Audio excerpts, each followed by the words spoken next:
Адхок планот за дисперзија на дел од зависниците, наместо да ги реши сегашните, ќе создаде нови проблеми. Здравствените власти треба да понудат стратегија за поддршка и целосен третман на зависниците, а не само да отвараат шалтери за делење на метадон во болници, до кои има детски градинки и училишта. Велат аеродромци кои по одлуката пункт за зависници да има и во поликлиниката Јане Сандански, содечињата за рака излегоа на улица и гласно порачаа. Тоа е стварно потресителна слика да доаѓаш ти секој ден во поликлиника и да гледаш такви работи. Мислам, катастрофа. Значи, не треба уопште да се дискутира за ова. Филипче многу добро ова го знае и сите останати. Сите сме родители, сите имаме деца и сакаме да ги заштитиме. Значи, ова е нонсенс.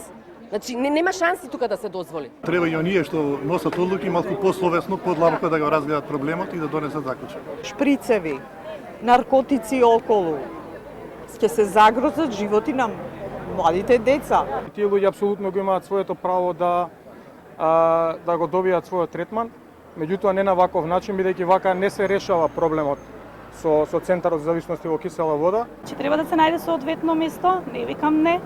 Значи тие се нечии деца.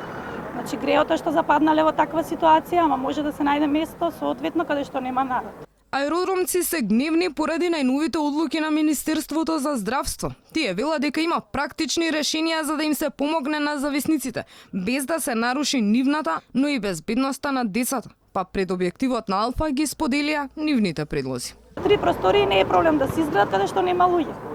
Например, еве ке Вардар, ке мостот Близнаци, таму покрај Вардар има дел каде што има фирми, нема население. Значи може таму да се направат 3 простории. Значи 3 простории може да се направат за 3 месеци. Како што може една зграда од 100 стана за 6 месеци да се изгради, за 3 простории не е проблем.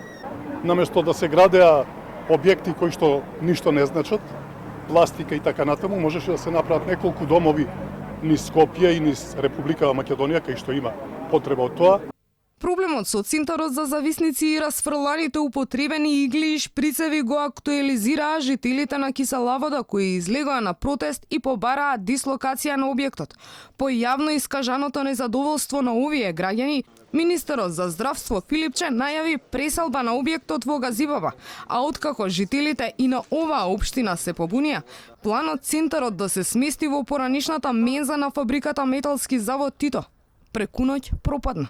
Најновото решение на здравствените власти е од септември да спроведат дисперзија на зависниците низ повеќе установи, и тоа во поликлиниката Јане Сандански, во населбата Чинто, Бардовци и во градската општа болница 8 септември во Карпош.